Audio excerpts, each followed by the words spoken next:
કેમ છો મિત્રો? ટેસ્ટ ઓફ રસોઈમાં તમારું સ્વાગત છે.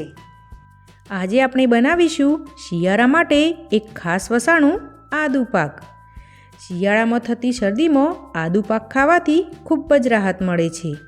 તો ચાલો બધી જ વસ્તુના પરફેક્ટ માપ સાથે એકદમ બજાર જેવો આદુ પાક ઘરે બનાવીએ.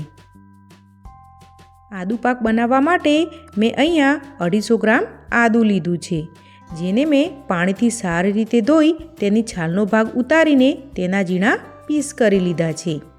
આદુ પાક બનાવવા માટે હંમેશા થોડું દળદાર અને મોટી ગાંઠવાળું હોય તેવું જ આદુ પસંદ કરવાનું, કેમ કે તેમાં રેસાનું પ્રમાણ ઓછું હોય છે અને તીખાશનું પ્રમાણ સારું એવું હોય છે. હવે આ આદુને આપણે મિક્સર જારમાં ઉમેરીને તેની એકદમ ઝીણી અને સ્મૂથ પેસ્ટ બનાવી લઈશું. અહીં જો તમારું આદુ એકદમ ફ્રેશ હશે તો તેની પેસ્ટ એકદમ આસાનીથી તૈયાર થઈ જશે. તમે જોઈ શકો છો કે આપણે આદુની એકદમ સ્મૂથ પેસ્ટ તૈયાર થઈ ગઈ છે. તો હવે તેને એક વાસણમાં લઈ લઈએ. આવી પેસ્ટ બનાવવામાં આપણે શક્ય હોય ત્યાં સુધી પાણીનો બિલકુલ ઉપયોગ નથી કરવાનો, પરંતુ જરૂર જણાય તો 1 થી 2 ચમચી જેટલું પાણી એડ કરીને તમે પેસ્ટ બનાવી શકો છો. હવે આ પેસ્ટને આપણે સાઈડ પર રાખી દઈએ.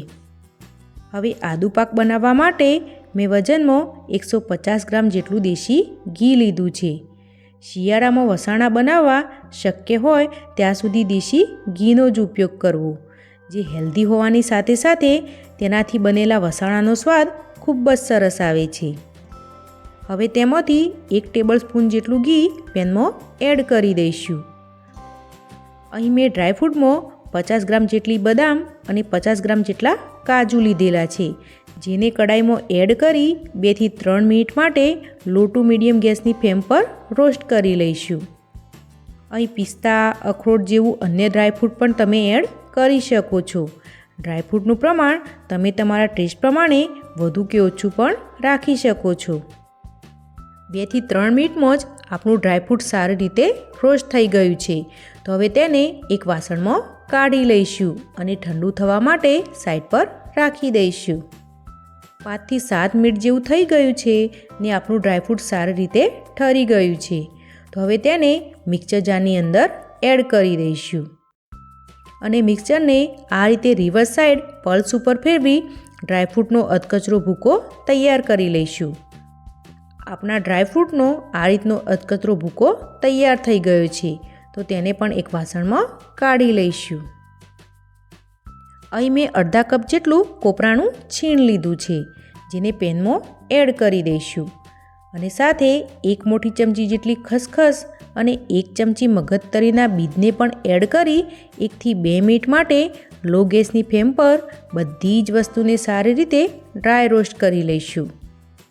તમે ડ્રાયફ્રૂટ, કોપરાનું છીણ, ખસખસ કે મગજતરીના બીજને રોસ્ટ કર્યા વગર પણ આદુ પાકમાં એડ કરી શકો છો, પરંતુ તેને રોસ્ટ કરીને ઉમેરવાથી આદુ પાકમાં તેનો સ્વાદ ખૂબ જ સરસ આવે છે અને આદુ પાકની શેલ્ફ લાઈફ પણ વધી જાય છે.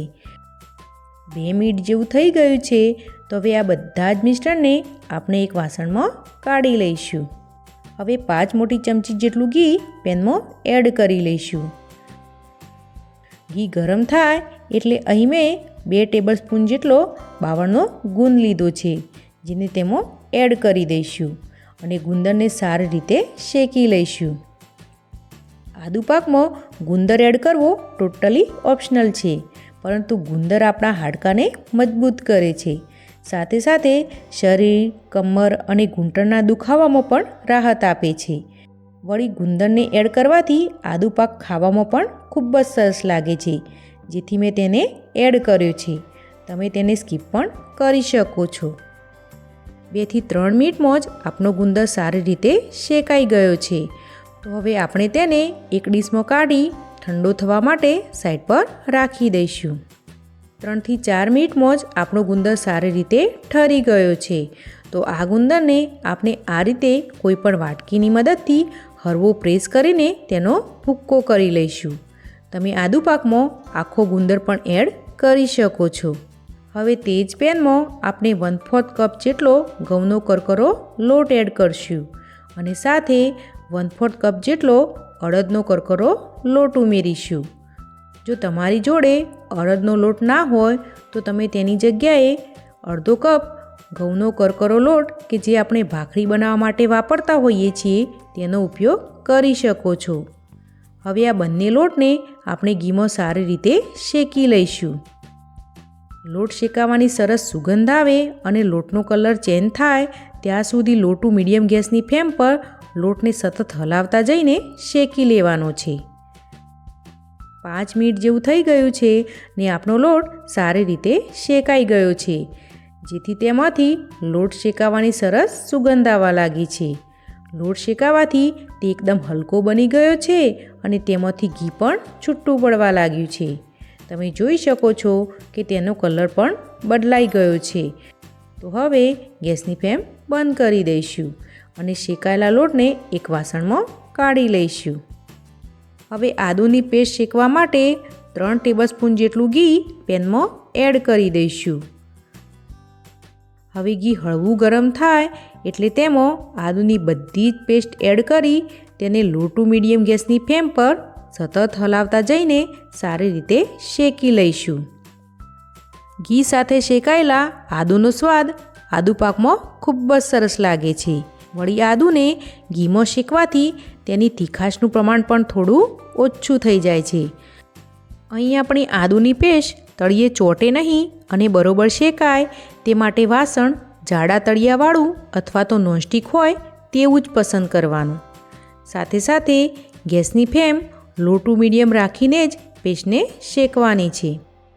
10 મિનિટ જેવું થવા આવ્યું છે ને આપણા આદુની પેસ્ટ એકદમ સરસ રીતે શેકાઈ તેમાંથી ઘી છૂટું પડવા લાગ્યું છે અને તેનો કલર પણ બદલાઈ ગયો છે. તો હવે ગેસની ફ્લેમ બંધ કરી તેને એક વાસણમાં લઈ લઈએ. હવે ઘી અને ગોળનો પાયો બનાવવા એક કડાઈમાં આપણે વધેલું બધું જ ઘી એડ કરી દઈશું. હવે અહીં મેં 250 ગ્રામ જેટલો દેશી ગોળ લીધો છે, જેને મેં ઝીણો સમારી લીધો છે, જેથી તે ઘીમાં ઝડપથી મેલ્ટ થઈ જાય. હવે આ ગોળને આપણે કડાઈમાં એડ કરી દઈએ. અહીં આપણે આદુ અને ગોળનું માપ એક સરખું જ લેવાનું છે. હવે ગોળ ઘી સાથે મેલ્ટ થઈ જાય ત્યાં સુધી તેને ગરમ કરી લઈશું.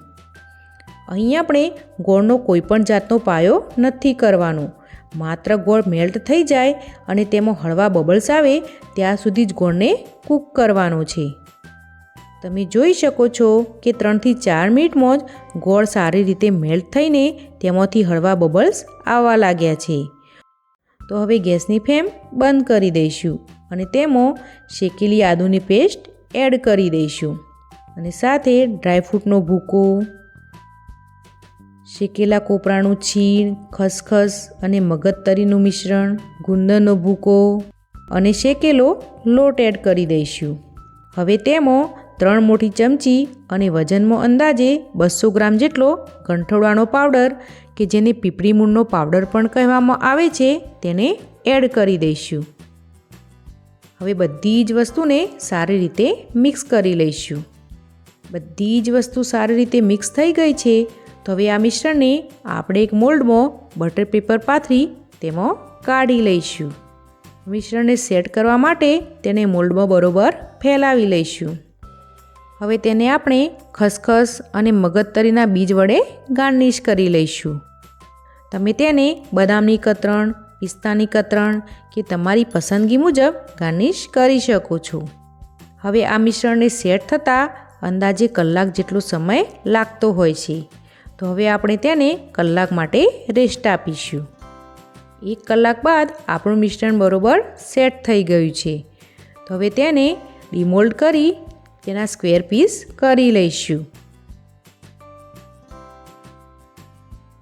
તમે જોઈ શકો છો કે બધી જ વસ્તુના પરફેક્ટ માપ સાથે આપનો આદુ પાક એકદમ સરસ તૈયાર થયો છે. તો છે ને આદુ પાક બનાવવો એકદમ સહેલો. જો તમને આજની મારી રેસીપી ગમી હોય તો મારી ચેનલને લાઈક અને સબસ્ક્રાઈબ કરજો અને બેલ આઇકનને દબાવવાનું ભૂલતા નહીં. તો ફરી મળીશું કોઈ નવી રેસીપી સાથે. ત્યાં સુધી આવજો.